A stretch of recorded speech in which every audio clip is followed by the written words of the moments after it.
Wow. Yeah. So you had a big night last night. Yeah. That's it was I wild. heard. Yeah. It's beautiful. There's a lot of Spanish people. Yes. Everyone was speaking Spanish. I was wondering if you guys were understanding David. Yeah, yeah. Oh, yeah. Before we went there, I said, I think Alex is going to ask the crowd to find out, because you have to sing to the crowd, wherever you are, or have translated or whatever. So, and I thought, oh, this is beautiful. And then we were cued in when you would start singing English, but actually, Anna and Marcella and Dorothy were translating your lyrics as you were singing them. So it worked out easily. Yeah, I don't mind to do it in English or Spanish, but I just ask. And we're in Mexico. We're in Mexico. So and it's beautiful to connect with the language of the space. Yeah. I want to tell you a little story about how I already knew this place before coming. Because I don't know if I should I speak through this? Yeah. But then it's reverb. I'll take out the reverb. Oh yeah, you can take off the reverb. I see them outside. So, yeah, this is very wild for me to be here, really, because I've been listening to you for the past 10 years, maybe. And I started doing a Course in Miracles in 2014, and I think you were one of the first teachers to come through, and that I really resonated with.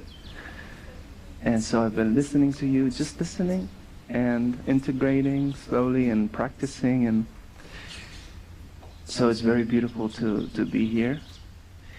And in one of your speeches, I think you mentioned La Casa de Milagros. Sorry, La Casa de Milagros, where is this, no? And I found out that it was in Mexico, and I just pinned it on my Google Maps, just to maybe one day I'll go. And I put it there. And when we were doing this tour, I got invited by Marcela to come to this community in Mexico close to Lago Chapala. But I never put them together. And yesterday I was checking, where's this place in La Casa de Milagros? I'm like, no way. So it's very beautiful to be here. Yeah, totally. And so, yeah, I'm very, very blessed to be here. Very honored. Yeah, very honored. Thank you. This place has had lots of music and dance and things in the yard, but not for a while. So this is like a fresh breeze of spirit's love blowing through and bringing out the blankets. Lovely. Well, while I'm here, would you like me to sing a little bit, or what? That'd be lovely. Is everyone here? Looks like we get a full crowd. 5 minutes or so. Yes. Do you want to test? We are. Yeah, I'll test. Yeah. Yeah, they just gave the thumbs up. Yeah, even though we have 4 houses, they're all on the ground. Right there.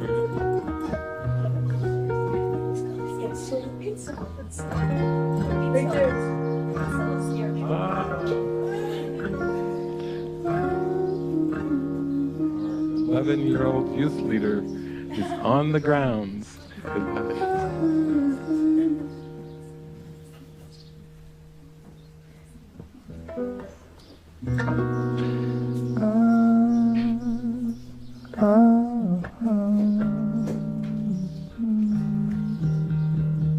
Okay.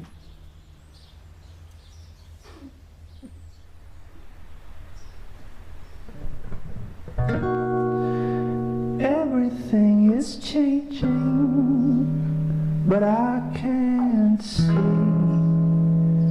'cause I'm moving too fast.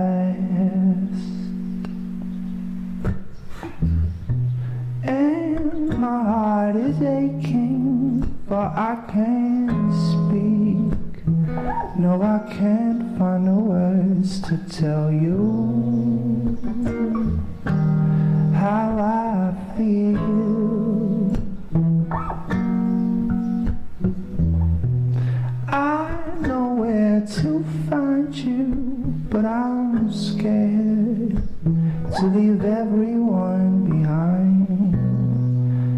show me how to greet you in every heart and move out of my weary mind.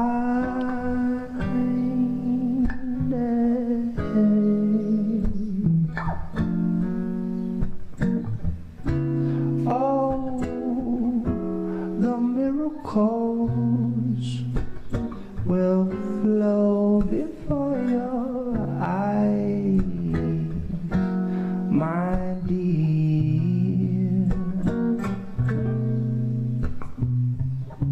Oh, the physical dissolves into the skies. Come near.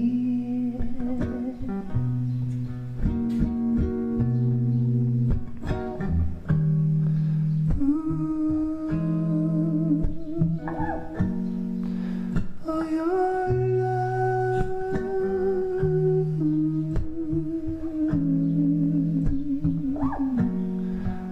higher love,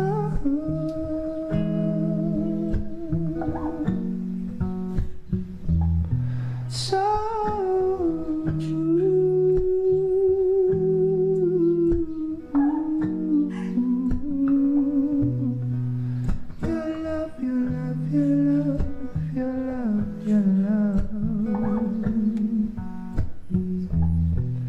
thank you for the fire that burns inside, all the courage you make me feel.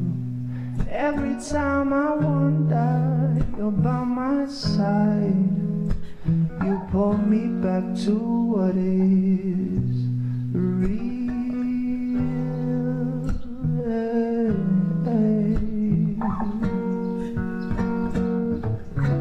Oh, the miracles will flow before your eyes, my dear. Oh, the physical world dissolves into the sky. Come near.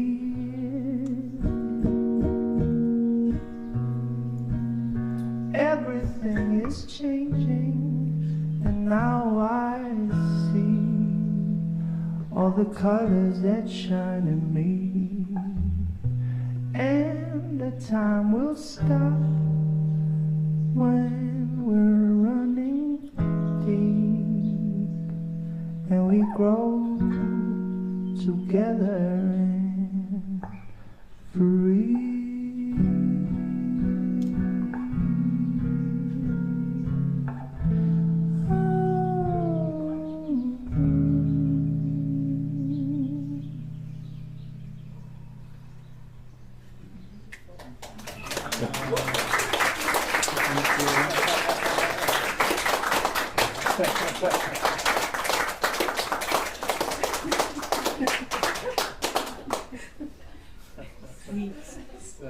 Thank you very much. I'm shaking. Everyone else is melting. Liquid. Just expose it. That's so sweet. Thank you. I'd like to sing one that's very, very related to a person. Well, all of them are, because it's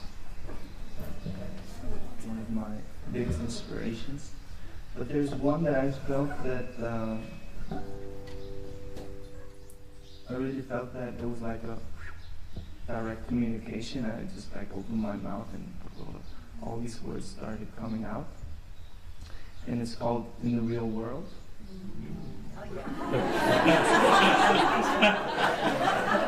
Get the tissues out.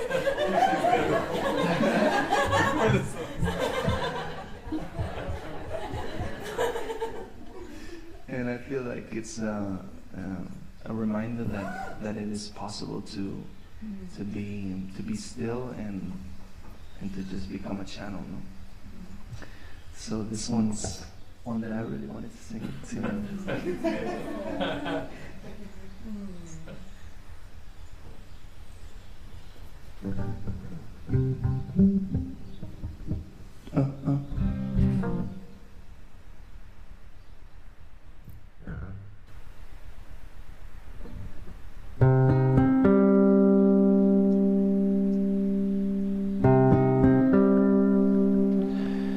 In the real world,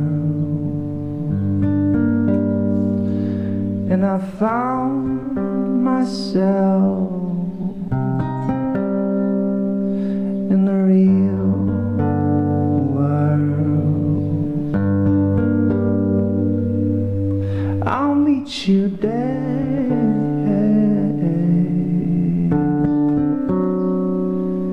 in the real world.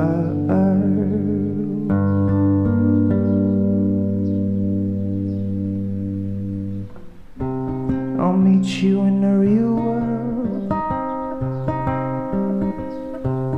free from the guilt and oppression,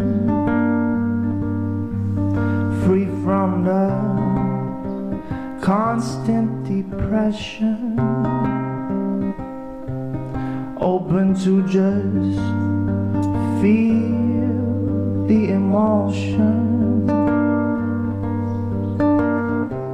away from hatred and judgment, free from the killing and fighting. I'll meet you there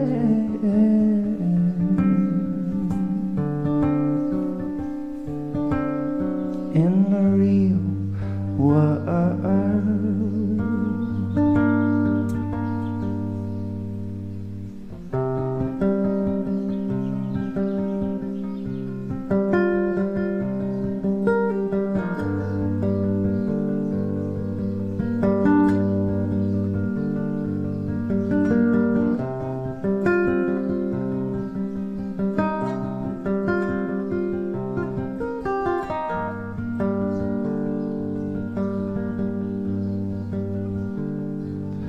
Oh, and wake up from a dream and look around you. Look around you, see what's been missing for you to do. And let go of that veil that's stopping you from connecting to everything you knew. Everything you know. Stop paying attention to the things that make you tired, things that make you bored now. Now, the power is yours. You are responsible for every situation you create. Stop fighting the system. The new liberation comes from the silence in you. I'll meet you there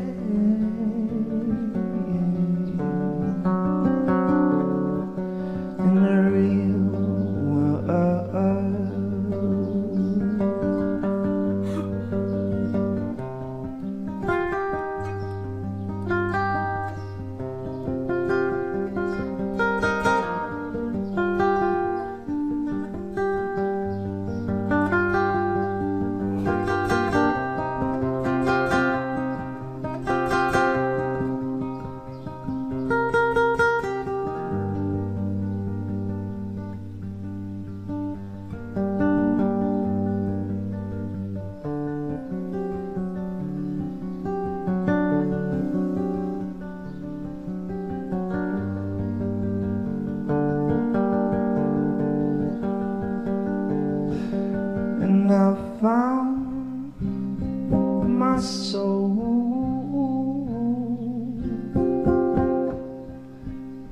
in the real world.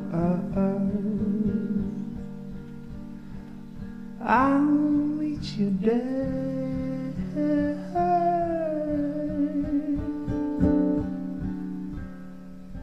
in the real world.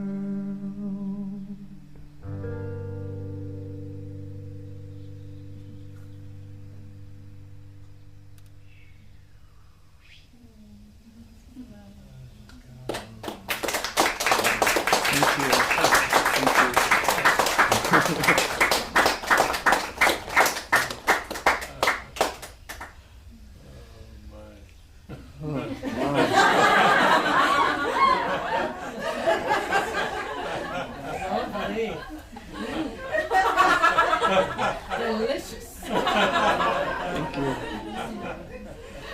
Wow. We're left with a hush.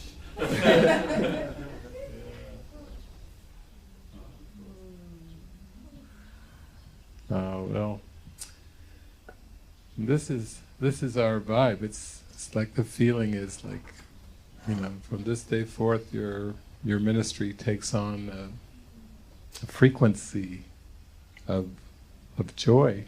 That's what we're here for. Deep, consistent joy. You can feel it coming through the music and the spontaneous vibe of it all. To give you an idea of how my week went, in the middle of the week I came to a morning meeting and I had all this joy and inspiration, and I said, oh, that's right, this Saturday, which was yesterday, I'm doing a movie kind of to a global audience of like over 100 people from all around the world, and we watched movies together, and I let the spirit come through, set it up, and then comment during the movie at different parts, key points and things, and then we go on. But yesterday's movie with commentary was 6 hours. We went from 10 a.m. to 4 p.m. Susanna felt, she said, I knew it was going to go till 4. But I never know. But so then I came home, had a little late afternoon siesta to make it over to your concert. But the inspiration was, Jason here and Soren, I just said, I need a movie with 4 people in it. Gandhi, Einstein, C.S. Lewis, and Sigmund Freud. And they did it. They made a composite movie of those 4. The movie was 2 hours and 27 minutes, but with setup and commentary it was 6 hours. So we used those bright lights. And the movie was pretty much set in the context of the years of Hitler's invasion of Europe, World War II, and facing what the world now has with Ukraine and Russia, very similar, with tens of thousands, hundreds of thousands of civilians, women and children being murdered, and yet taking us with quotes from the Course, Hero of the Dream, and all the great teachings that these 4 men had given us, and their example, especially with Gandhi and his nonviolence. So that's what we did yesterday.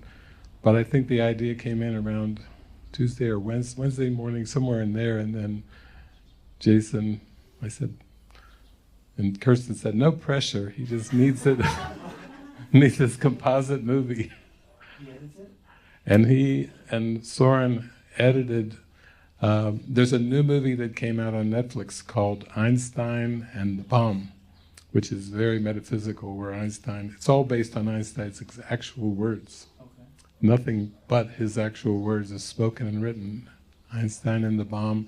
And in it he says, past, present, and future are illusion. And then we go into E equals mc squared, and then quantum physics. I did a whole bunch of talk about quantum physics with that.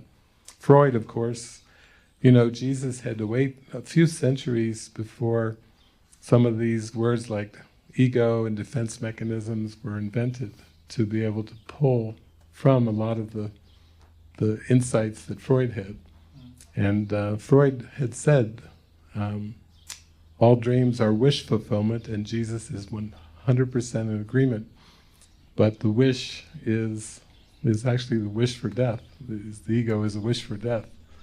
Thanatos, Freud called it. So we had that in there, and then Gandhi clips at the beginning, the middle, and the end of the movie was Mohandas K. Gandhi.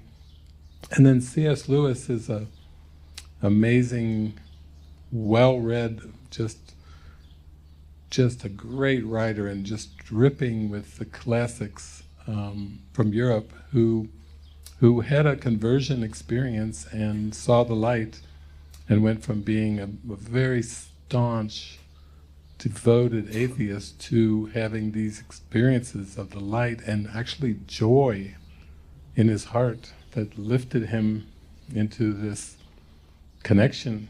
And so one of the movies was called Freud's Last Session.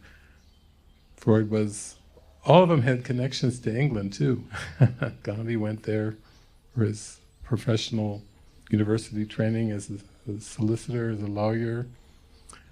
Freud escaped from Vienna and went to England and spent his last year and maybe a year and a half or so in England. C.S. Lewis was born in Belfast and went to England. And Einstein actually fled his home and was taken in as a haven in England. So all four men lived at the same time period. They had to deal with the seeming outpicturing of World War II, and they all had a deep desire to know the truth. And then we took the metaphysics of Jesus to take all of that and go higher. It only took 6 hours.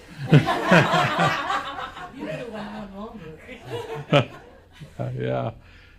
So, and then we put it up on all the platforms. We'll go out.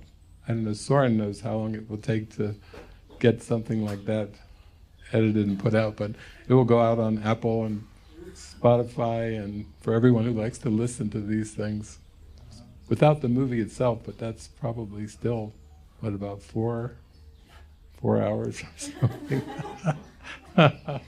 Over 4 hours of commentary. So, but that's what the point I'm feeling is this is the joy and the spontaneity of God's plan in this moment. It's always this moment. It's just we're being illuminated, we're being showered with inspiration. It comes through in song and dance, it comes through in talks, it comes through in many ways. Probably for the last 7, 8, maybe 10 years, we've been following along with the advances in AI, artificial intelligence, which I call AI actualizing intelligence, actualizing the divine intelligence that we actually are. How many people here are directly involved with the practical application of AI for the Holy Spirit? You can show hands. There's they've been working on developing, they made a David AI bot where they just used the data of all my teachings over many, many years, and they trained it. Laverne's been working on this project how long? Since 2017, she's been working on making a bot that, I think, what they're calling it now, forgiveness AI, that basically takes you through a guided process of going into your mind, and the AI basically starts out with basically, how are you feeling?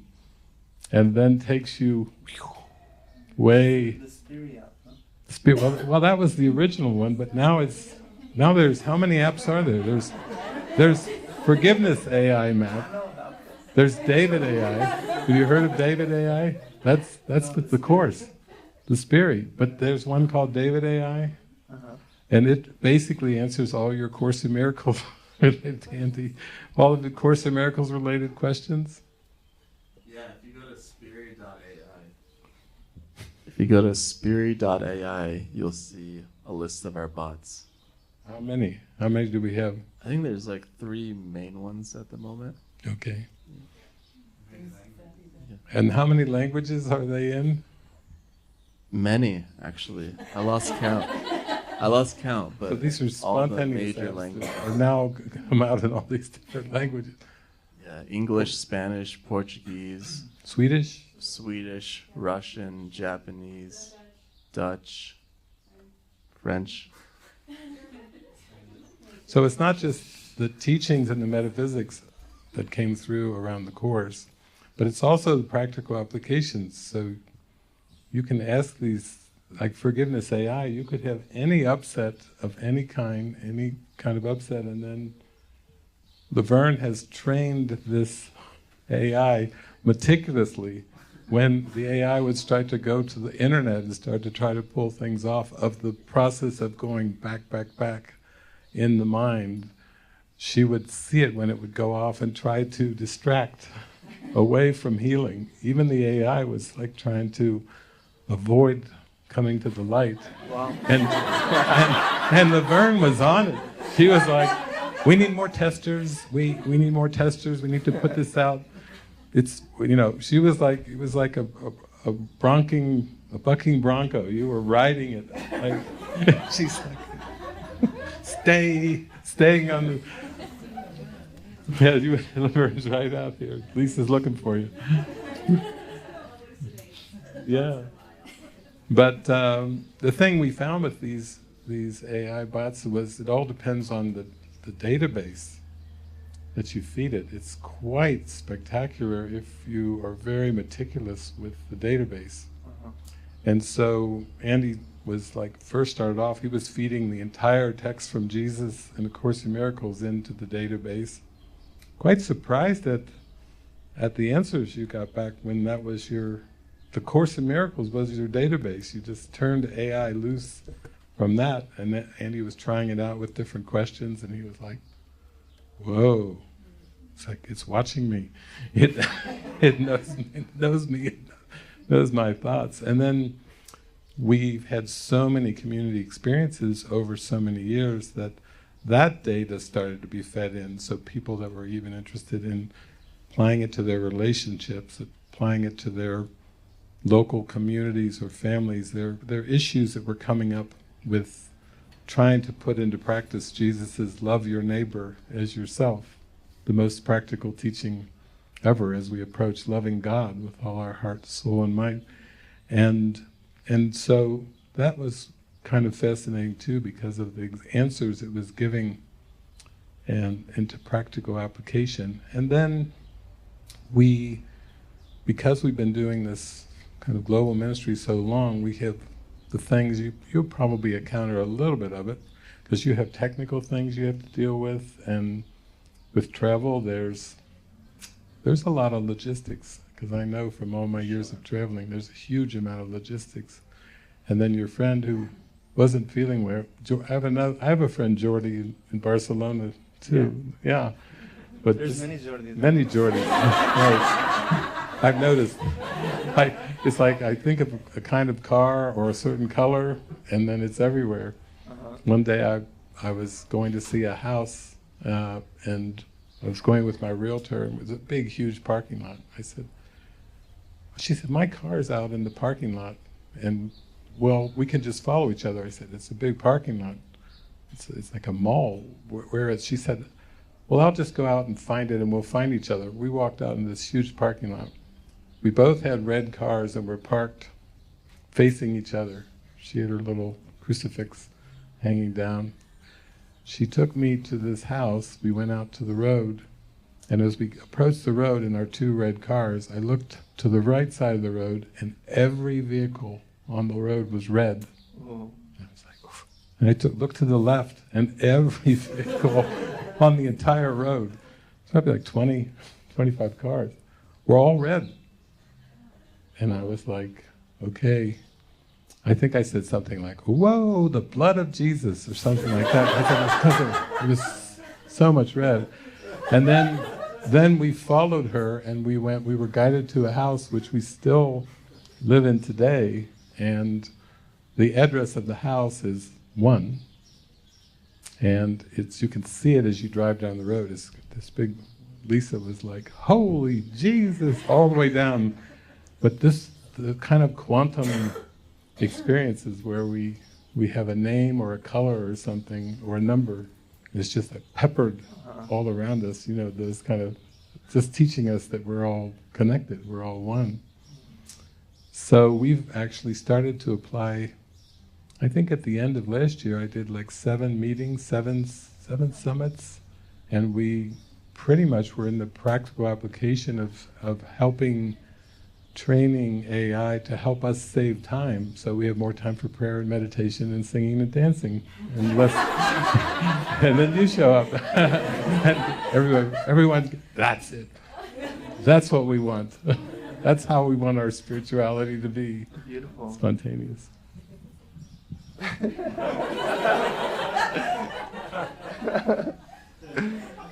But we're just enjoying it, We're like, and this is perfect that you're here, because everybody here wants to live just a spontaneous, guided life, And I can tell that's where your music is coming from. Yeah.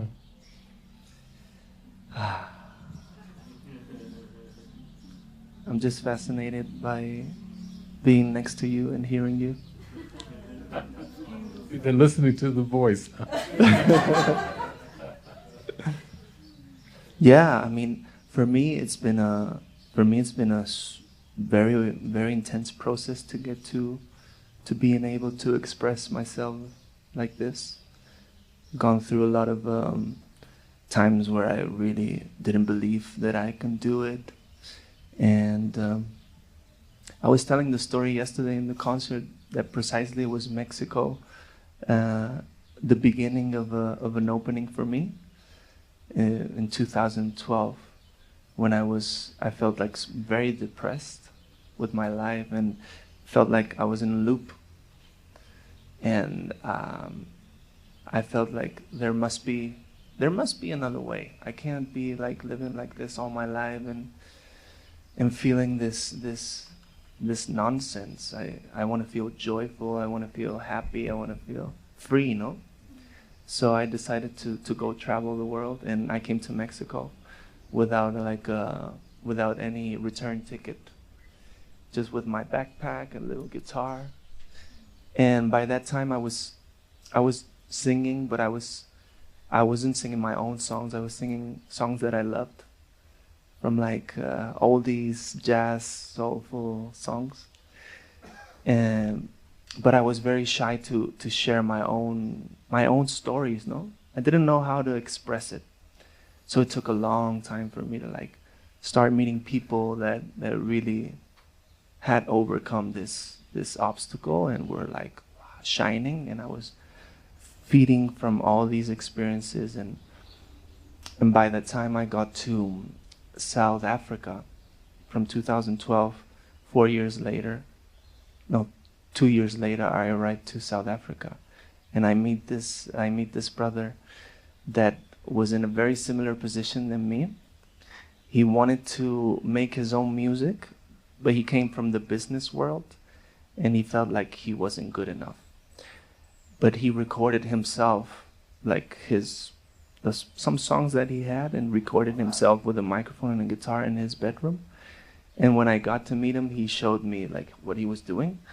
And when I listened to that, my head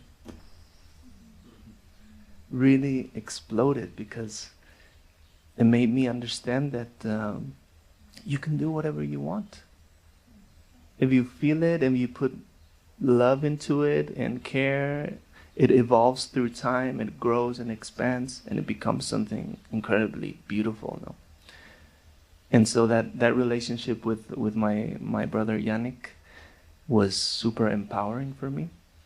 And we spent 2 years in South Africa, like traveling the country and playing everywhere, in the streets and everywhere, barefoot, singing, like five men singing like African tunes. It was very empowering. And then after that, I came back home to Barcelona, and I started like vomiting all this information in form of music, And that has led me here to be able to share back to Mexico exactly like 12 years later. Because you came in here in 2012, and then I came the next year in 2013. I'd been traveling all over the world, and I started hearing Jesus. I'd be in China and Australia, different places, and I kept hearing Jesus use two words in my mind. And I listened, I'd say, what? It was urban mystic, urban ministry, he's turned into urban mystic. Urban ministry, and I would say, wait a minute, what is an urban ministry? I've been in London, Paris, Beijing, Shanghai, I've been in Sydney, Melbourne, I've been in, Delhi, India, I've been in a lot of urban ministry. But when I came down here, which is close to Guadalajara, I didn't realize, but it seems like this is where our little community was to grow and flourish. So I actually had a friend from up in Cincinnati, Ohio, who was living down here with a partner, and he said, I'll organize 2 all-day gatherings for you in Guadalajara. So I said, okay. So we went to Guadalajara, did the first all-day gathering, and he came up to me and he said, I'm sorry, I totally blanked on the second one. I said, you blanked on it? And he said, I forgot. I said, so this is it? And he said, yeah, this was the one. So I said, okay. So I came up here to this area to stay with he had a friend who was a minister, stayed with him and his wife. And then before I flew back to the States, I was there was a real estate book, and I saw this place. So on the way to the airport, I had them come and show it to me, came in here, and then everything unfolded. And I ended up coming back when you might have heard of the Shriners Burns Institute. They help children who were burned. It was a husband and wife who had owned it, and the husband had passed away and the wife was selling it. So all these miracles began in 2013. And when I came down, when we were buying the house, I was the only one here, so I was just walking around the grounds. There was really no furniture, and we had at that time used all the money we had to buy it, so I said, it'll all show up. Furniture, and then people, and so, yeah, and interesting that you had put that little on your maps, and here we are, Mexico. Jesus has really been using that symbol. Just trusting, just like let life carry you. Let life show you the way without having to, like a career trying to build it or shape it or form it. You just barefoot singing in South Africa with your brother and his friends. That's so organic. It's just such a witness. Yeah, for me, this journey that took me to South Africa, and coming out of this intense depression of not knowing how to communicate with myself. It was wild to understand that internally I process things like almost in slow motion, and sometimes the world seems to be in fast forward.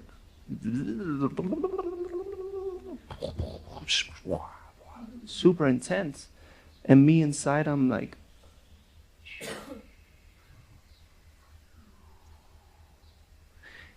and being able to travel on my own, I started like making decisions from this space. Like, what do I want to do today? Okay, today I feel like taking a walk in this town. I go do this, and things start happening, no? You meet these people that take you to this place, all these synchronicities start happening, but they started happening when I started to live in a slow tempo. And then after this journey, I went back home, and again, I started like feeling again this rush in this. Wow, I'm losing my flow, you know. So this is something that I really try to like to be with every day. Like, I take things slow. I'm gonna make this decision, but I need time to think about it, to feel it, and then respond. But when I respond quickly to questions and what do you guys want to do, things start becoming boring, really boring. And when I allow to like feel into what I really want to do and I communicate, then this happens, you know, it's magic. Yeah. We can all take that to heart. Over the past week or two, maybe if we have a roving mic, but there was like huge undoings around responsibility. I think that push is of society, of the world, is tied into a belief in like personal responsibility, striving, driving, trying to build something, make something, trying to do something to the world or in the world, to try to change the world. And that slow, easy, relaxed feeling is just the Spirit's guidance saying, come here with me, abide with me, and just let it all unfold. And that's kind of like, I know we've had a few different things. I guess Susanna and Andy, you took a trip to Puerto Vallarta, and we were calling it an AI admin summit. And then when Susanna got back, how many days was it? 5 days. Everything around what they thought was they were going to do came in a download in about 15 minutes, and then they just played in Puerto Vallarta for the rest of the 5 days. It got accomplished in 15 minutes. Maybe you want to share about that, because that's what sounds like what this is about. Yeah. Yeah, that was it. It was actually just a very deep prayer to relax and trust and let go of time and just be taken into a different way of thinking. And yet we had this assignment, like AI admin, how can we merge and just save a lot of time, really. But closer to the time of the trip, more and more I felt like, wow, that's just a small part of the trip. It's like much bigger. It's really just more about the connection and just finding that place of rest. And so, yeah, we went and just really had to trust, like, just see if we hear any prompts, like, about the specific assignment. And day one, nothing. Okay, so let's just trust, relax, and enjoy. Go walk on the beach. And day two, same. So just trust deeper, relax deeper, and just, yeah, really focus on the connection and the joy, and just that it will be shown. And then I think maybe the third or the fourth day, we all of a sudden, I don't even know how it happened, but the thoughts came in so quickly, and it's like, oh, boom, boom, boom, let's look at that. 15 minutes later, it's like, oh, I think that was it. That was not the reason we went. That's like way too small for that to be the reason for the trip. So I feel like for myself, it's just been this huge experience of a contrast, such a contrast, and being taken out of time and into that flow of the moment. And I think that's where, for myself, like, that's what I want to live from. So when you share that, I like really resonate with what you're sharing, and then how to integrate that into day-to-day life or something here. And so it's been very powerful experience, just like a total shift with what do I value more. And yeah.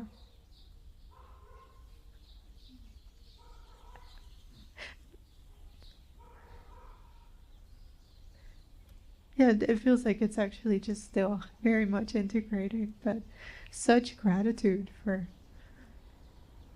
finding that space. Yeah.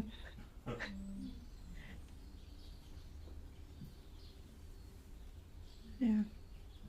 Thank you, that's beautiful.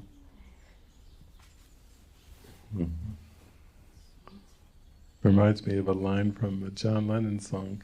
Life is what happens to you when you're busy making other plans. And it's funny how it's almost like we don't even have to figure out how to integrate it into daily life. It's like it itself is life. It has that pace to it. It's very soft and gentle, very intuitive. It's life itself. It's the presence of God in our heart, and it's just showing us. And we have to make that our top priority. I think I had the same kind of experience when my early days of traveling. Whenever I would go back to my hometown, I would feel things start to speed up. And I guess maybe I had unconscious expectations, or now I would just say I had still lingering past associations in my mind that were kind of like quicksand, that I would try to dance over them and they would catch my toes and, oh, here I am again.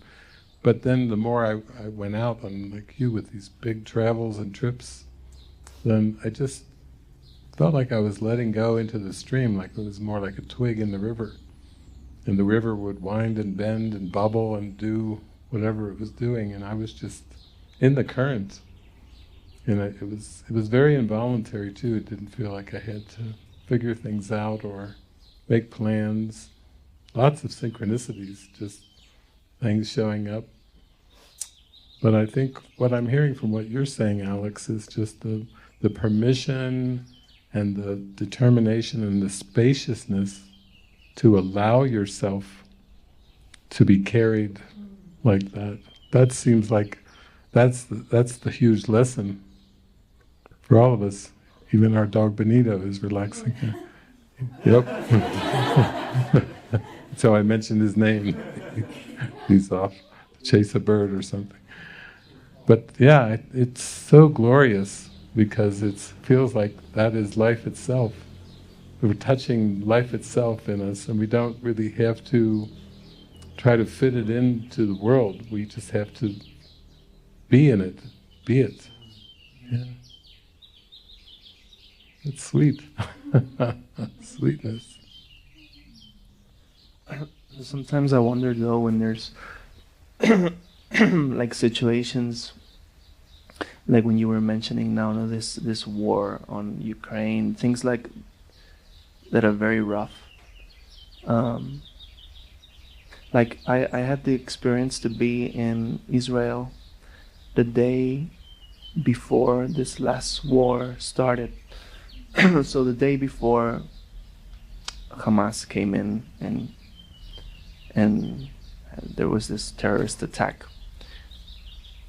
And so I was in this whole thing and I was like so confused. Like how can this happen?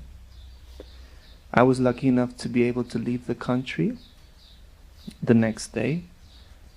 But then when I left and I came back to Barcelona, I started like hearing all this counterattack and this situation. No, that's very, very, I don't know, very strange. And so how to stay in the flow when all this aggressive energy is happening? How to not unbalance yourself, no? How can you help in these situations? Yeah, I know when I went to a lot of different countries, but probably about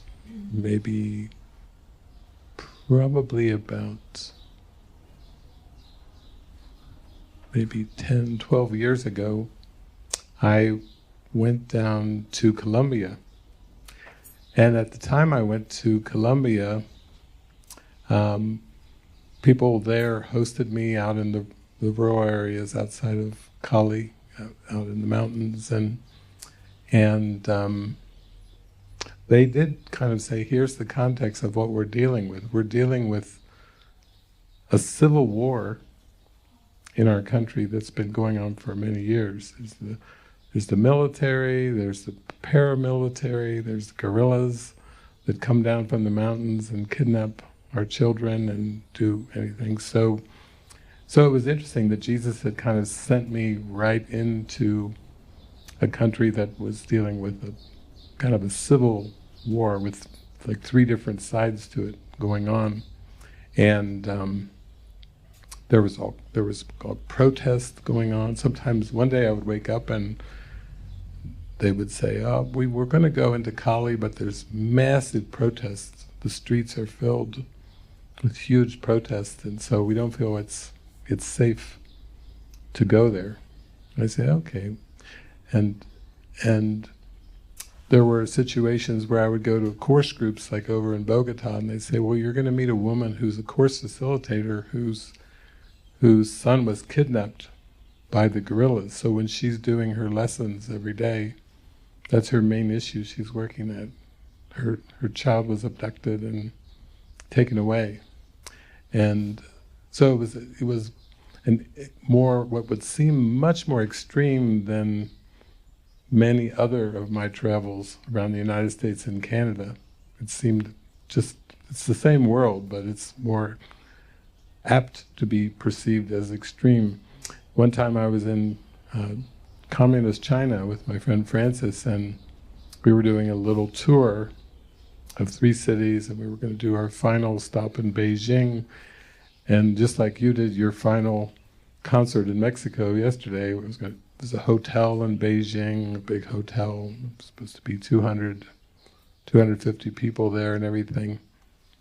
The night before, the organizers came and said, "Well, there's 3 different teachers for 3 different spiritual pathways, and one of them mentions A Course in Miracles a lot, and the government has detained, they've taken these 3 teachers that have just been teaching similar things to what you're teaching, and basically we feel it's not safe. We're in Beijing, we're in the capital where the government is, this is to do a public gathering in front of the communist government. This is not good." They say, "I totally trust you." I said, "You're the organizers, they said, "We know we put this out and people are supposed to be coming to this big hotel and everything," but they said, "We do not feel comfortable with it." I said, "Well, it doesn't matter to me. You can do whatever you want." And they said, "Well, we do not feel for you to be here." This was like midnight, and they were telling me this. They were saying, "We want to move you to another hotel right now." And I said, "Okay." So me and my friend Francis said, "We'll go whatever you we trust you completely. It's all about this moment. It's about the connection. It's about flowing with what's given, not even expectations around what was planned and organized." And so when they took us to the other hotel, it was a big team of organizers, like maybe 8 or 10 organizers, and they were like, they started to have a sad look in their face, like, "Oh my God, we were so looking forward to this, and we don't even mind that it's canceled, but we're just sad." And I said, well, what would you want? What would you want? Let's pray together. What would you want? They said, "Well, we just want to be together with you tomorrow." And I said, "Oh, that's so sweet." I said, I know nothing about Chinese culture. I said, "Do they have any hot tubs in Beijing?" And they said, "We have the largest indoor hot tub facility, pools, spas and pools in the world. We even have a restaurant in there. There's trees." I said, "That's perfect. So we could just spend all day in the tubs together." They were like, "Yeah." And I said, and there's a restaurant there. Yeah, so there's food. I said, we just hang out all day and be together and enjoy this. This is our last day, the last day of the tour. So let's do that. And they were so happy. And then I took it that when Jesus says all things work together for good, there are no exceptions except in the ego's judgment. That to stay in the purpose, the connection, regardless of the situations that seem to be happening, it helped me start to realize that my choice of what I perceive is always there. I can either see it with the spirit and feel the unified connection of everything, or I can let past thoughts come in, danger, warning, fear, for safety and all those things. So when I first took my trips to rural Colombia during the guerrilla warfare that was going on there, I had never seen so many guns and pistols and rifles close up. I mean, when they took me out away from Cali into the areas, everybody, there were guns everywhere. It was like I'd seen more guns on television in movies, but not up close. But to me, I had this feeling of joy that everybody was playing their part perfectly, and that underneath everybody is a deep prayer for love and connection. So I remember rifles over their shoulders and everything. I would go by and I would wave to them, and they would wave to me. I went to Argentina. I was in downtown Argentina, Buenos Aires, and it was like the changing of the guards they have up in England, where it was a bank, I think, and 2 guards were being relieved by 2 more guards for another shift. And I was watching the guards, and I was like, this is fascinating. And the guards went up and they kissed each other with these big rifles. They kissed each other on the cheeks. And that's adorable. That's just absolutely adorable. I would tell my host, "Did you see that?" And they said, "Oh yeah, that's customary when they change the." I say, amazing. So it started to be like that, even when I would find myself in what people would describe as kind of dangerous situations. I mean, the Middle East has a reputation, and that was like what the world would call an unprecedented terrorist attack. And I also heard about the music festivals that were going on and all that. I was reading that too. But I did find that wherever I went, it would be more just trusting that it was working together for good. I would be off sometimes in outside of Buenos Aires, where there'd be extreme poverty, economy collapse, financial collapse in Argentina, with the pesos going down to almost nothing. Women and children, I was off in the rural areas. I met a group of women, and they could not afford to buy in Curso de Milagros. Later on, Jesus would have me link up with a man in Bogota who was a businessman, and we would collaborate to get the Course in Miracles print books, the printing press down in a factory in rural Colombia to distribute in Curso Milagros books all over, but it was just the orchestration that was given through guidance.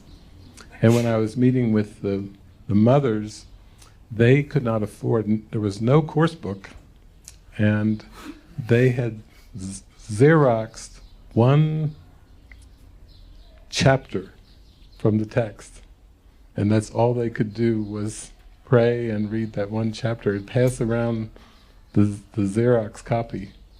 And I could feel that the call was so strong, and I thought, wow, I'm privileged to be able to be used in a way that can teach guidance and unified perception. But it was a convincing, just like coming out of depression for you took a lot of convincing and a lot of building of confidence, that to me, I began to start to see that everything was happening for me, for my forgiveness lessons. It was all synchronized with my daily lessons practice. And I did go through a lot of scenes that one time I was flying from I think the East Coast I was supposed to fly to LAX, catch a flight to Hawaii to meet a Jewish man who I'd never met. And when I got to LAX, I was in the airport and I had to take a bus to another terminal. So I hopped on the bus and I thought I was going to another terminal, but the bus driver drove outside of LAX.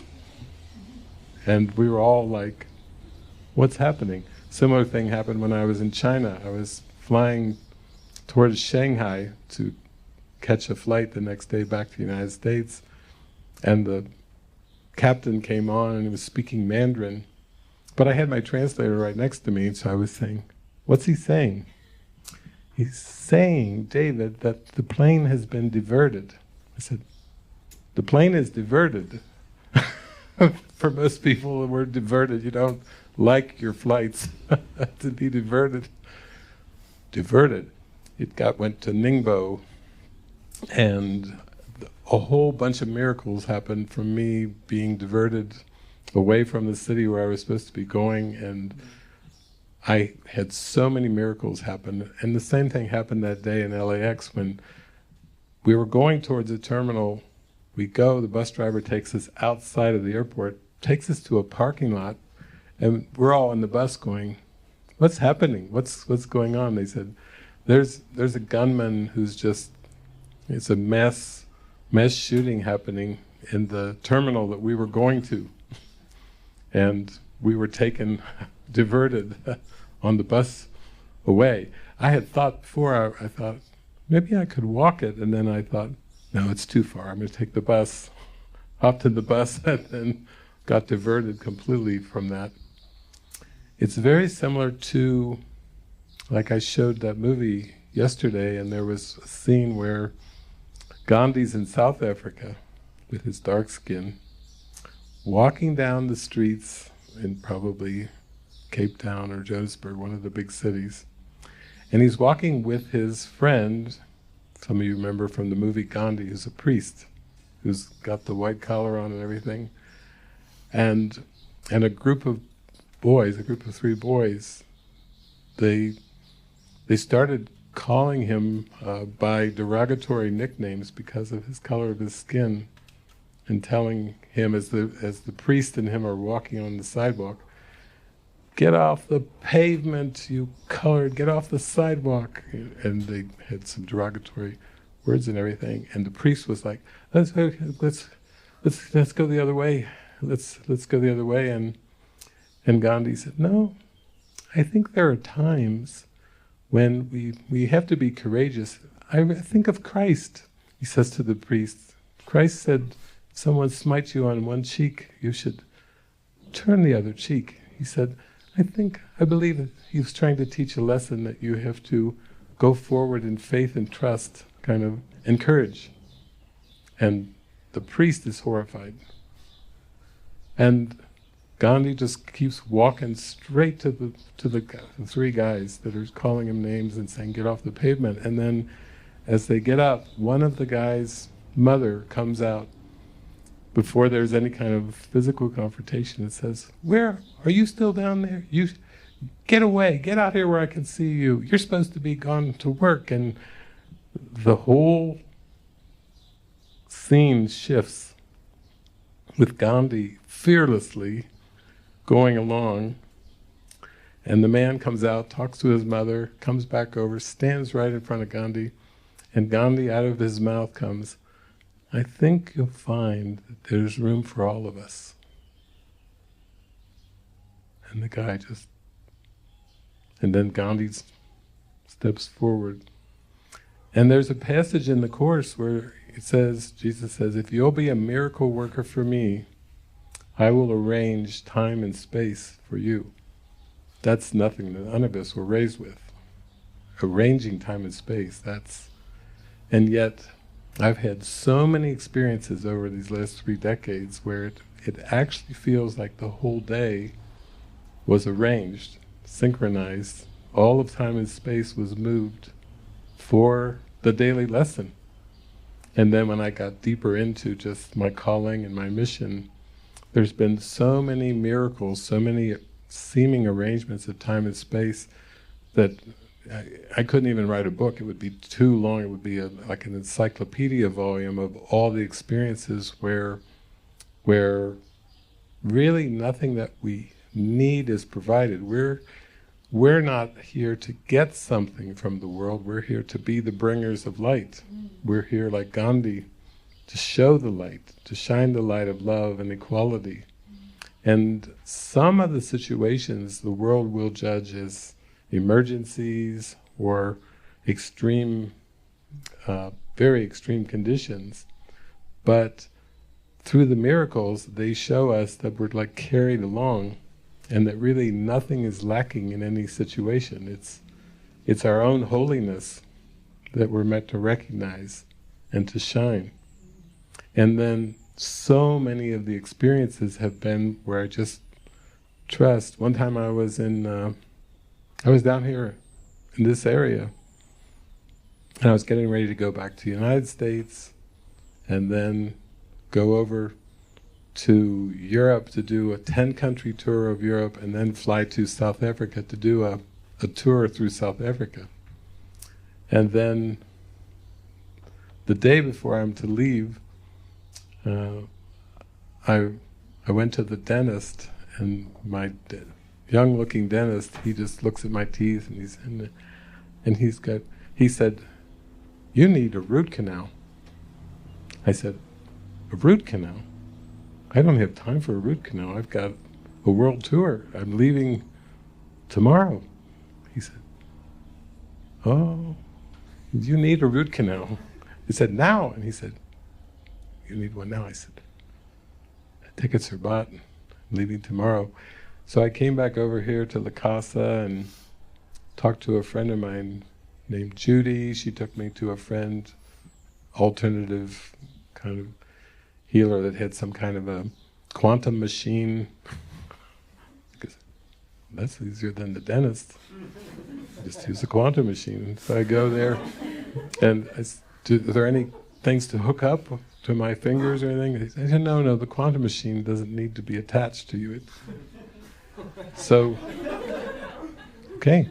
So I go there, and then the quantum machine prints out all these things of what's going to happen in my life, and what's with everything possible about the body and everything like this. And then the woman who was working with the quantum machine, she said, she and my friend Judy, the realtor, they started bursting into laughter, and I'm like sitting there with the quantum machine going next to me, 2 ladies laughing, and I go, "What's so funny? What's so funny now?" And they go, "Well, now the machine is printing out things that are good for you." And I said, "So what's so funny? What are you seeing on the printout?" And it said, "David is very compatible with cow's milk." I said, "Well, why are you laughing?" They said, 200 people come in, and the machine will say lactose intolerant, and the machine's now saying cow's milk is good for David. And the woman just burst into laughter because of this. And then it said, it's revealing the percentage of your life's purpose that you have accomplished. What percentage of your life's purpose? This is what a quantum machine does. And then they started bursting laughing. I said, "Now what's so funny?" The woman said, "I've never seen this. The machine is saying 100%. I've never seen the machine say you've accomplished 100% of your life's purpose." It was covering everything. And so, at the end of all that, I said, "Well, I've got to go on a tour, and my dentist has just has just told me that I need a root canal." And they said, oh, we have they gave me, here, we'll sell you a bottle like it was this big of colloidal silver. I said, okay. So I took the bottle, I went home, I packed it in my carry-on. Not a good idea. I go to the airport to fly. I think I had one more flight to do before I flew to the United States. And my friend Armel, who was from Belgium, she's like the lady who's at the inspections. You have to go through security. She opens it up and she's like, I had wrapped with bubble wrap this tall bottle of colloidal silver, and she's like, the woman's like, no way, they're not going to let me. So I sat down and she said, you cannot go through security with this. And I said, all right. So I went over, I found a little bench, and I chugged the entire bottle, the whole thing. They were telling me, I think the lady with the quantum machine had said, take 1 tablespoon per 12 hours or something. And I thought, oh, this is Jesus. This is a mixture of magic and miracle. My dentist said I need root canal, and Jesus has given me a quantum machine and a reading, and now he's given me a... So I sat there and just... In 20 minutes I go, and Armel was next to me. She was like, you're going to kill yourself before we get to the plane. This is like suicide. I said, I never read the instructions anyway. Go. Still, because it's quite a few ounces, I don't know, 30 ounces, I don't know what. So finally I'm getting near the end of it, and she's like, I can't believe you're doing this. I cannot believe it. And I said, I think this is going to handle my root canal for now. It feels intuitive, like this was the magic miracle thing that I was praying for. So I did it, and then I gave the empty bottle to the security lady. She threw it away, went on my flight, came back, went to the United States. I think I went to Utah, went over, Kirsten and Jason were with me with everything. We did a 10-country tour of Europe. Then we flew to South Africa, and I think we were in Johannesburg when I started to feel something in my mouth. This feels kind of weird. I got some weird things going on. I said, well, my dentist did tell me back in Mexico that I needed a root canal immediately. So I just talked to our host, I think her name was Patricia, and I just said, well, I think I need to see a dentist. And she said, sure. She said, do you have any insurance or anything? I said, no, nothing that would work in South Africa. She said, I'll put you on my insurance. Well, I don't know that I've ever heard of that, but so she went in and she talked to them. I said, this is my friend, he's going to be on my insurance, and then see a specialist, the dentist. So I go into the dentist, and there's a woman, and she goes in there and she's examining and everything. She's like, you need a root canal. This was weeks later, and I said, I've been told that. And she said, it's going to have to be done in 2 parts. I have to kind of drill down and inject this stuff down there. And then she said, how long are you in Johannesburg? And I said, I think it's maybe 4 or 5 days, maybe like 4 days. Then I'm off on my tour. She said, okay, I'll start now. And she drilled down, put the medicine in, whatever, came back a few days later. She did the second part.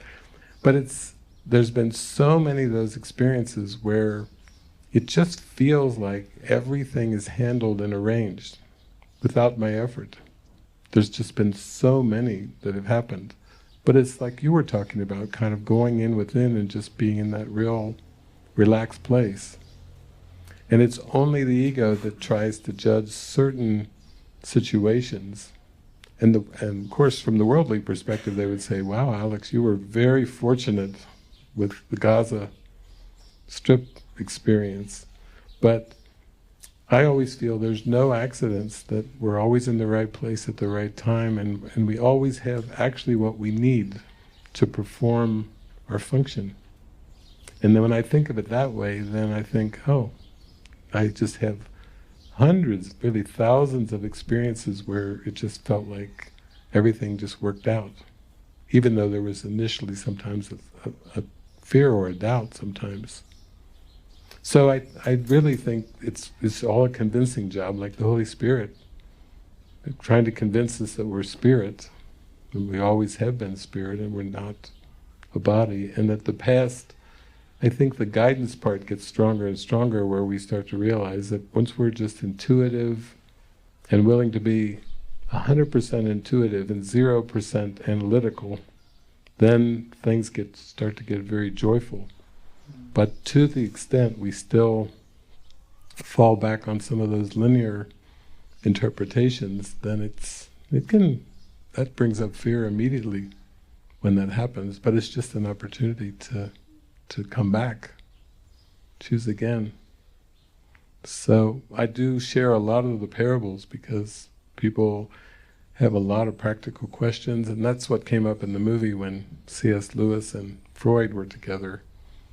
They were bantering back and forth, about God, and why does God allow these things, and the really good deep questions. So we took that as an opportunity to really go deep within and to just trust.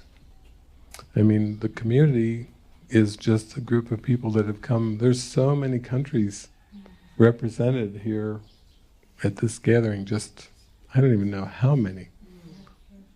I've quit counting, but Six, 7, 8. just in the first row, they're all from different countries.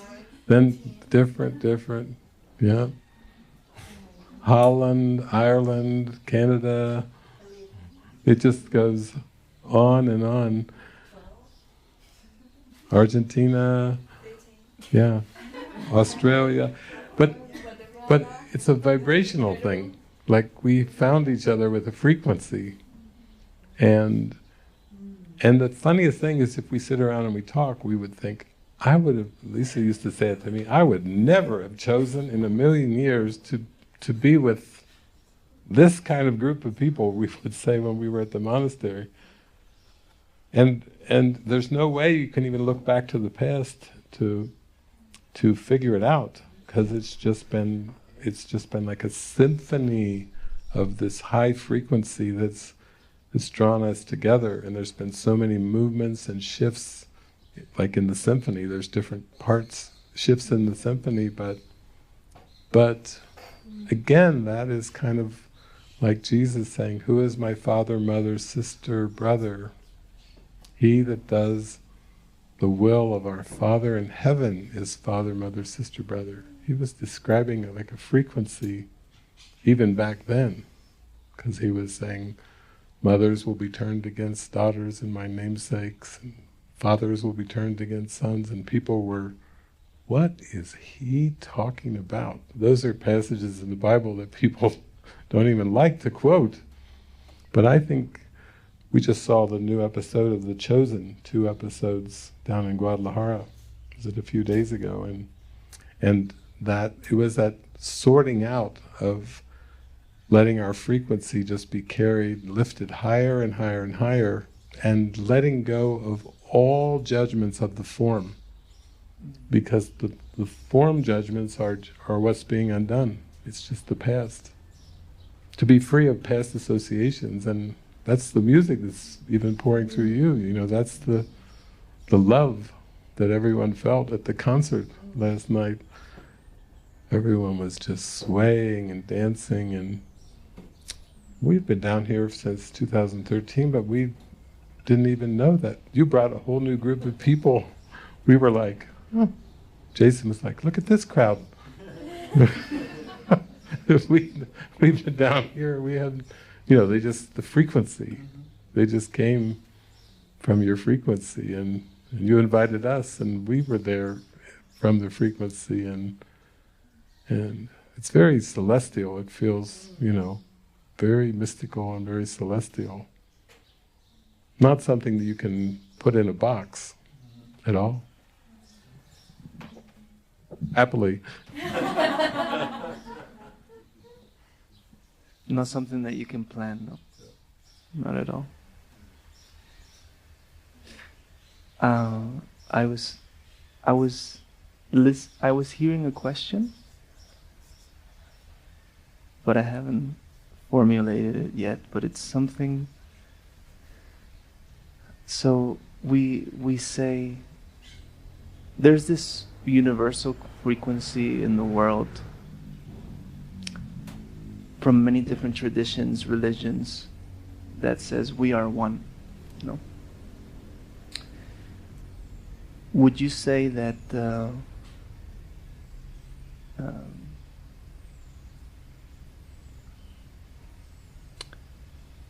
letting go of the form and the world is to fully believe this and fully live from this space without any associations to my personhood? Like, do you still identify with David? When you were singing that Real World song, that just was, my heart chords were just strumming, because that, to me, that's what the happy dream or the real world is.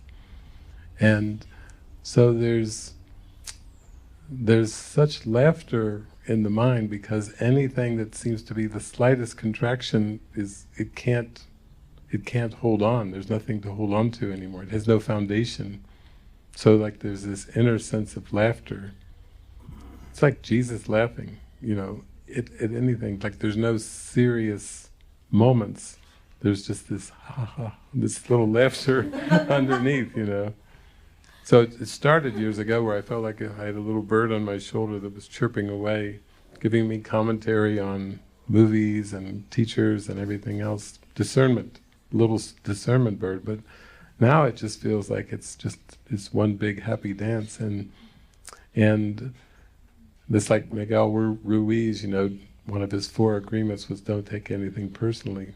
That's really what we're in now. We're in that phase of the dance and not taking anything personally.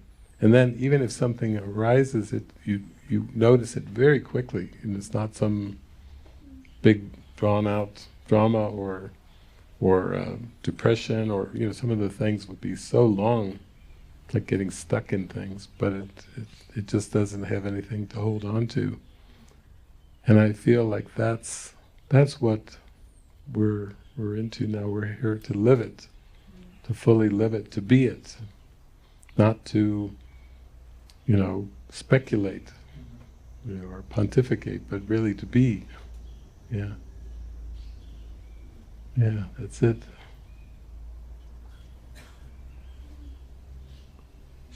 It's a gift.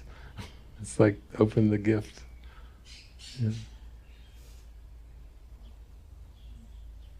What an opportunity, no? Yeah. It's a play, no? Yeah, it does feel. When you were saying about the soldiers, that you were like, it's like this innocence, no? Yeah. That kids have. Yeah. Going back to that. Yeah.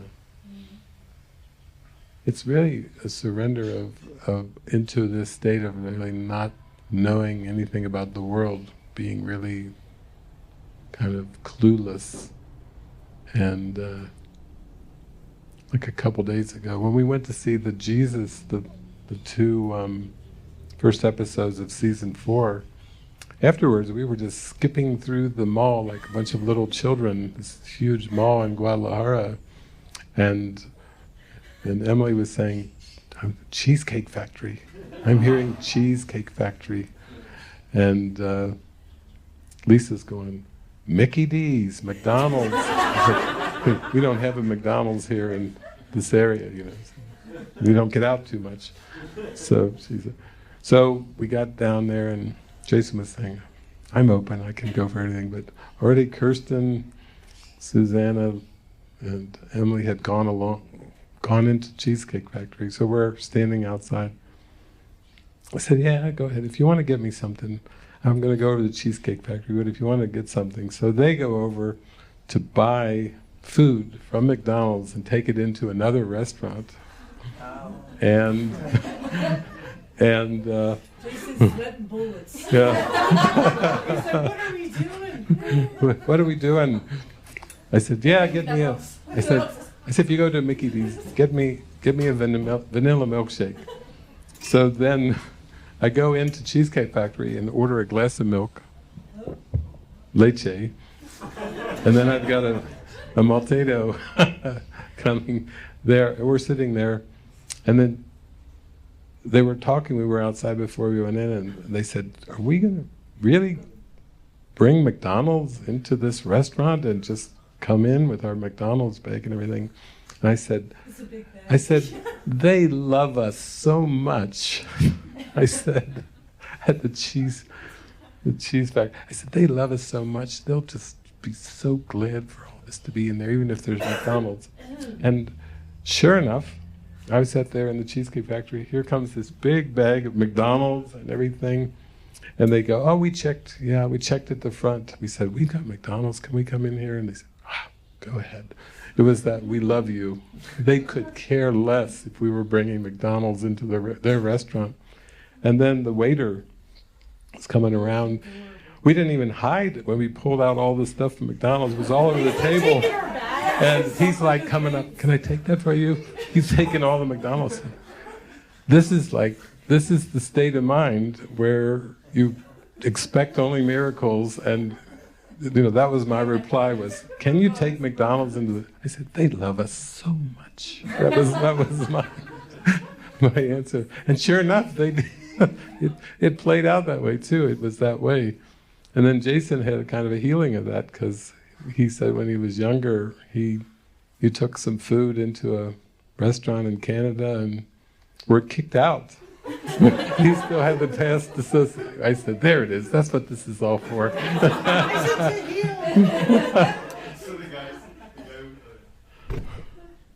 It looked like the owner was coming up, and I thought, oh, here we go. He's coming to kick me out again. And he comes up, he's like, would you like butter with your corn or something? What do you need? Let me take that box. I ordered a glass of milk. The three of them got a salad. And then we had McDonald's fries coming in and quarter pounders and everything like this. And then Lisa's like, Kirsten and I were just here. They have the best corn, bowl of corn. Okay, we said to the waiter, we want a corn. Two corns, 3 corns, 4 corns. And another corn and butter. And more, and they kept bringing this corn and butter, and then Jason was waiting to get his corn, and corn bowls were being passed around. It was just, we just have so much fun. Actually. Children of the corn. As we're leaving. And then JP's like, I think that's a horror movie. But It was healed. it's like a vibration, it's a frequency when you're in it. There's a lot of laughter and joy, and it just spills out over the whole table. Even behind the table there was mirrors. So we were sitting eating, looking at ourselves in the mirror, and Lisa thought there was a whole other group behind us. There was a crowd behind.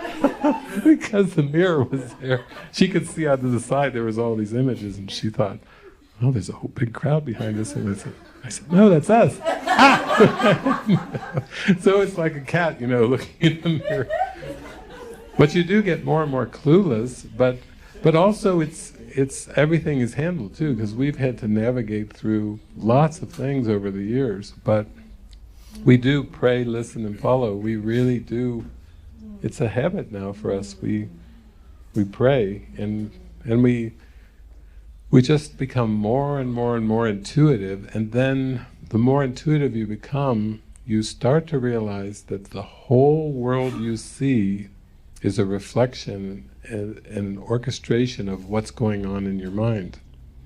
So I call it the divine order. Then you start to see it all as this real world, this happy dream, this dance. And then even things that still can be talked about, like the war in Ukraine and different things, you start to, that was part of the 6-hour movie yesterday. I was saying that Jesus is saying that the world that you perceive is nothing more than the reflection of the world that you believe, the thoughts that you believe about yourself. And he said, if you believe in a private mind with private thoughts, which is what personhood, really individuality is, then you'll see a private world that cannot be shared. Only the thoughts of God can be shared. So you're just perceiving your own thoughts. And you can only change your mind about that and change the thoughts, release the attack thoughts, like in lesson 23.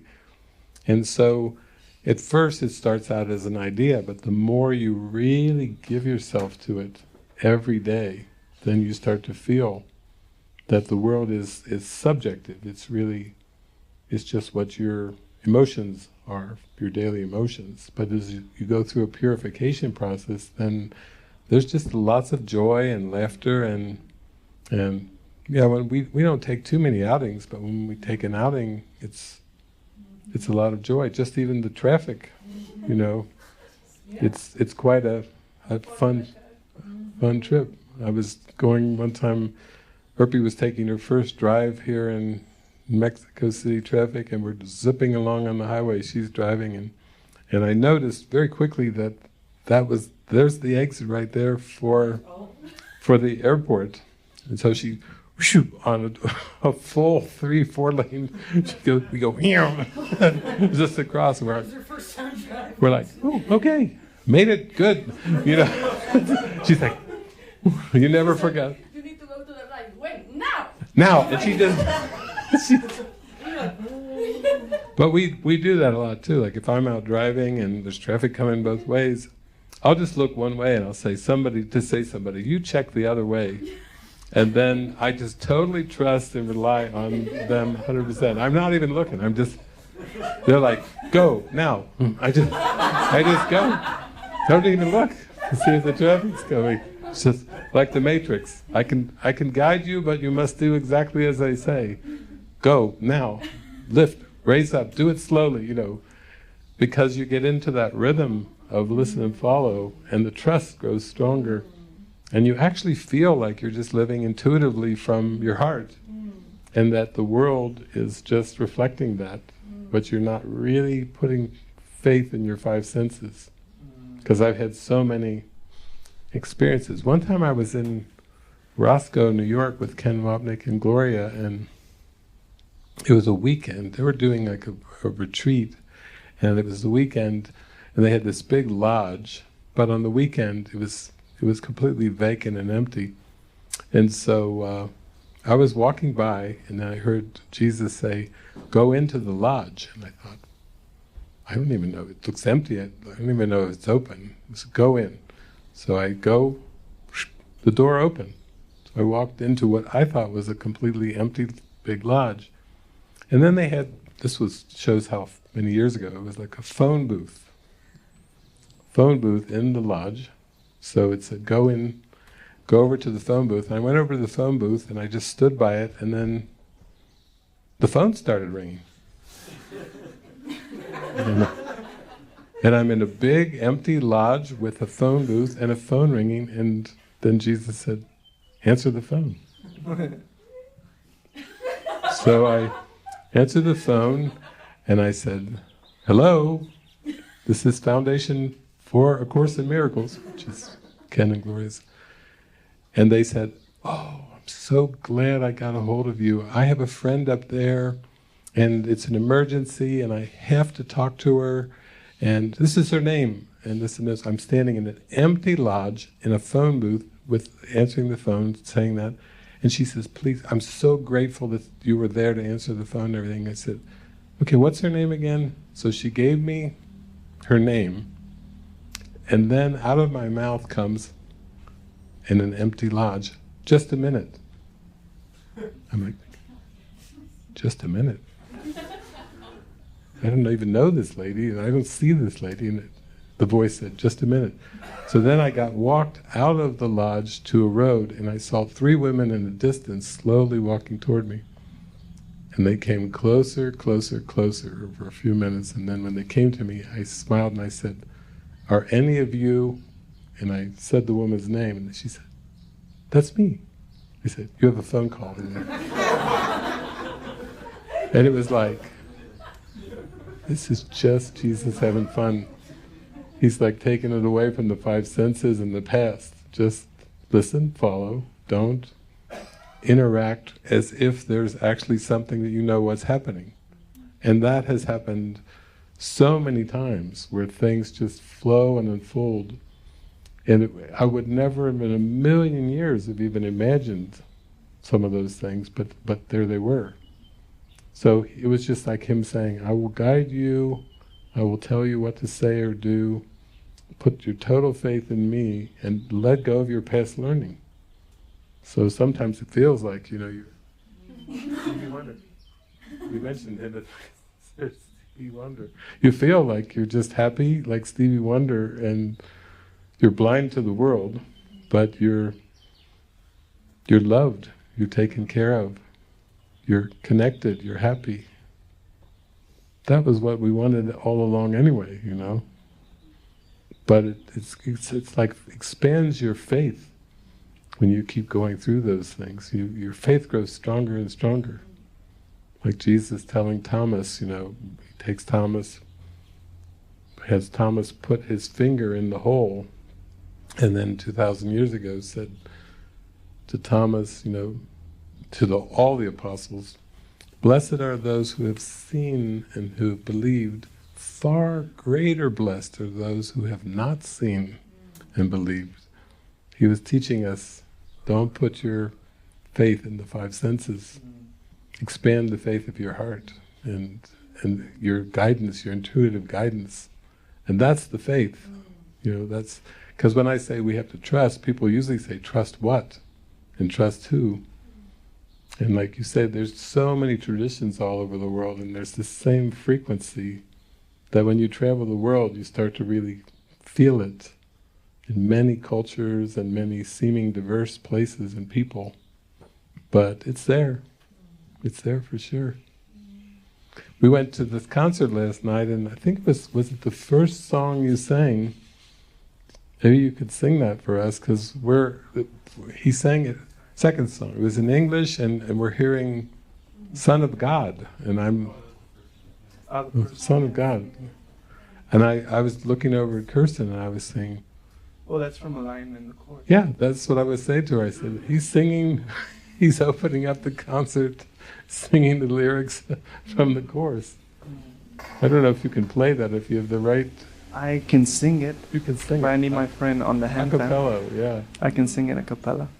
It's just I turned that, because it's one of my favorite phrases. I am Spirit, Holy Son of God, free from all limits, saved and healed and whole, free to forgive, and free to save the world. The last 2 phrases I put aside because they didn't fit on the on the song, and I play it with my friend on the handpan, which is beautiful. And it goes something like,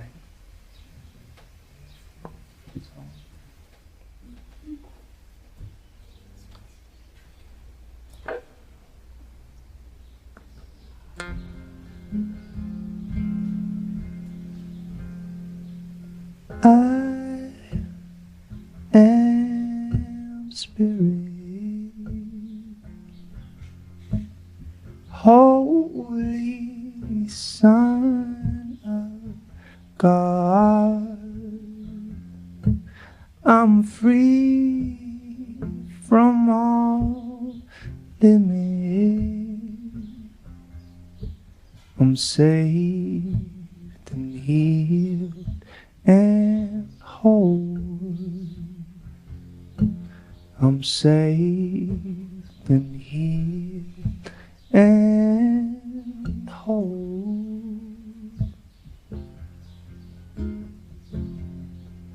You see, I am Spirit, Holy Son of God, I'm free from all limits. I'm saved and healed and whole. I'm saved and healed and whole.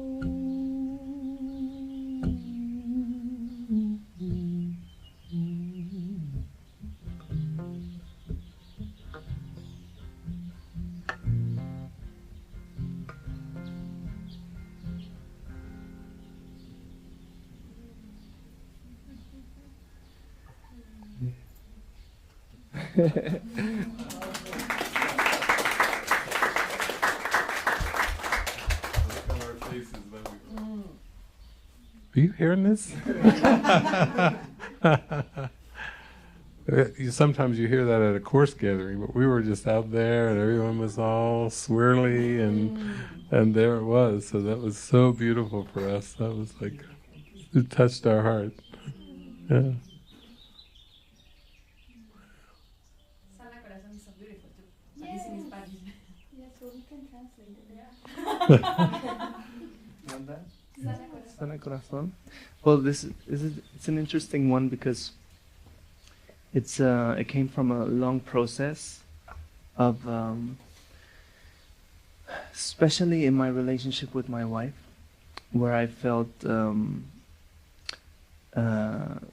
there was a moment where I focused a lot on my work, and she felt a bit pushed away, pushed aside. But it wasn't my intention at all. I always wanted her to be part of and to envision us traveling together and, you know, having fun. And but there was something in her that I felt didn't want to accept this. And so I felt also rejected, and we both felt rejected. No?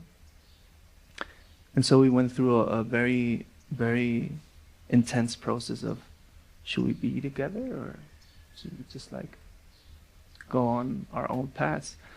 But it was very strange because we loved each other so much. So we felt like we hit this wall, no?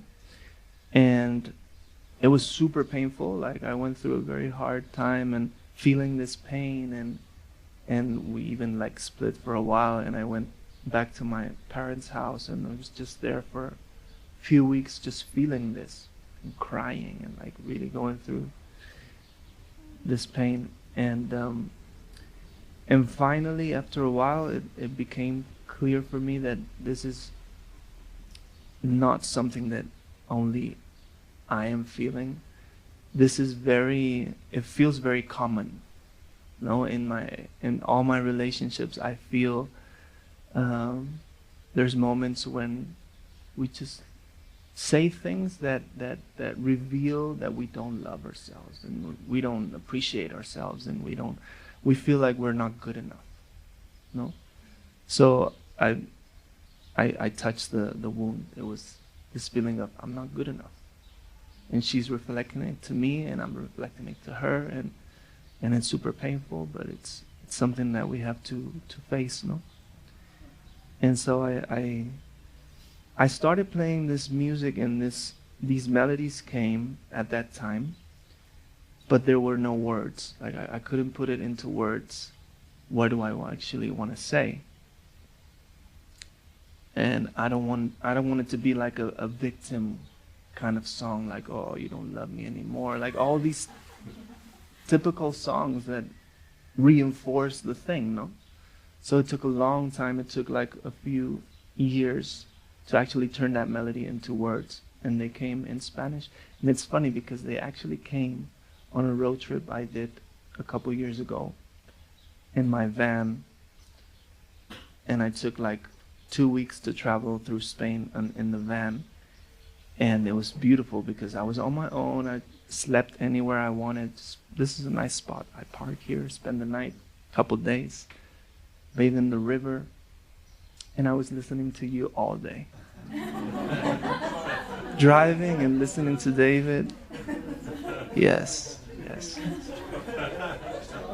And one day I get to this beautiful lake and I meet this guy on the road. He was hitchhiking, and I invite him in and we travel together to this lake and we spend the night in the lake. We make a fire and we spend a beautiful night together chatting, and the next day he leaves and I'm there in the lake by my own and I start playing the song again and blah, it just comes out. And they come in a way that heal, you know, in a way that every time I sing it, it's like, oh, it's like, you know. Yeah, I know, they feel it. I see it on their faces. Their faces show it. So yeah, it talks about this pain, but in a beautiful way.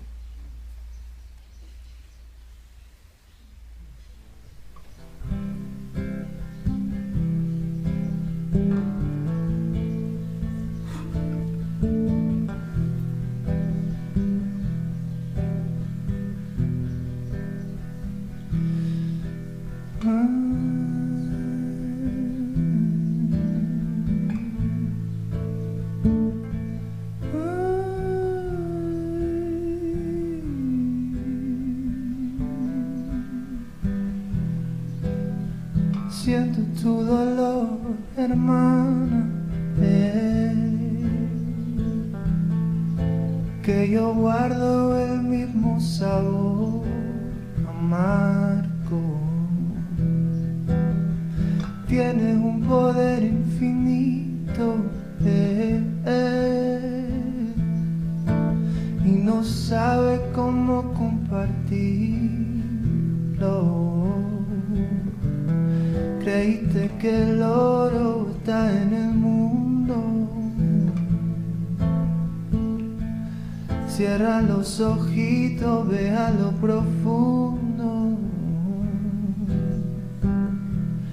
Sabes bien que estás aquí, y esa rueda va a morir al fin. Todo mi canto será para ti, con este sonido que me nace aquí. Cantaré, cantaré.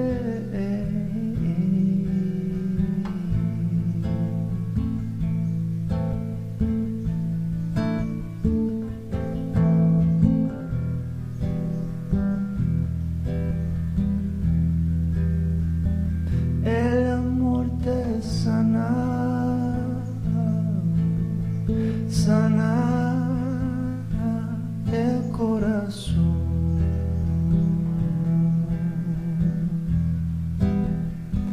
El amor te sana,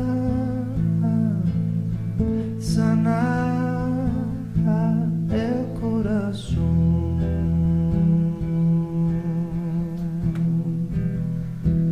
El amor te sana, sana el corazón.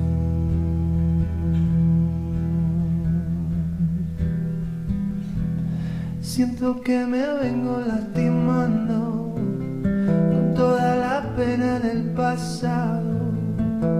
Ya pasó, ya pasó. Creí que lo había perdonado, pero ya me duele todo el cuerpo. No es amor, no es amor, Me abro para soltar este peso. Yo rajé lo que vi en el espejo. Inocencia, inocencia. Que el amor no se encuentra en el tiempo. Es incondicional y eterno, presente que ya brilla en el cielo.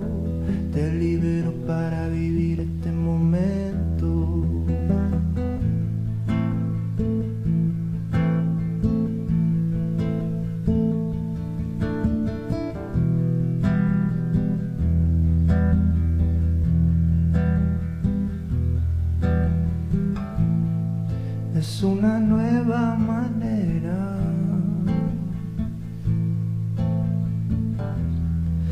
salirnos de la rueda.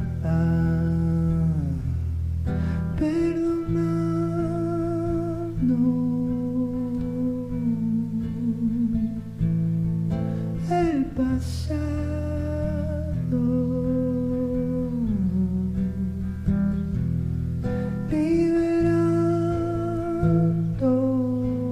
liberando las cadenas del tiempo.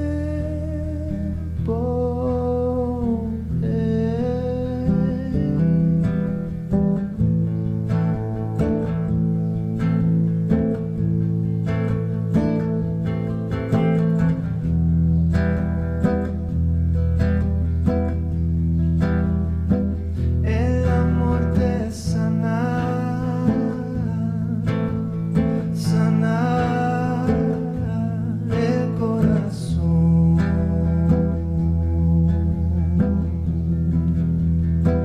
El amor te sana, sana el corazón.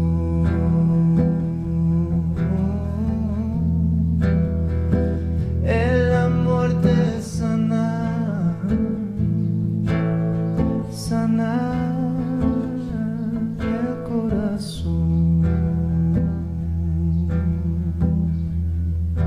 Maybe we can sing together. Sana, sana el corazón. Love heals the heart. El amor te sana,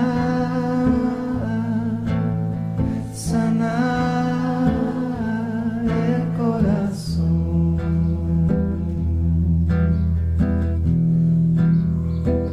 El amor te sana, sana el corazón.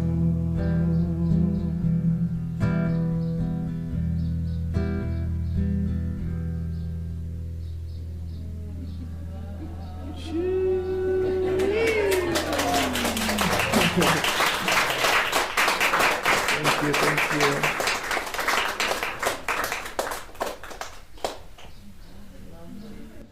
Thank you.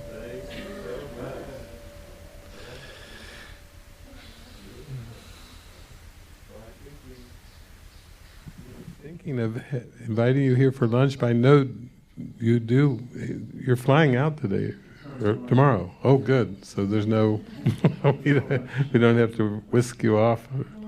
I got invited to this hot springs, Oh, yeah. so maybe after lunch. Yeah. Nice. Yeah. That's nice. They're famous around here, the hot springs. Yeah. West Ahihik. Yeah.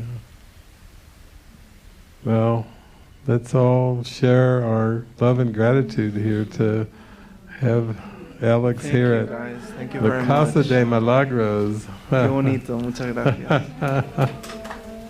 Gracias.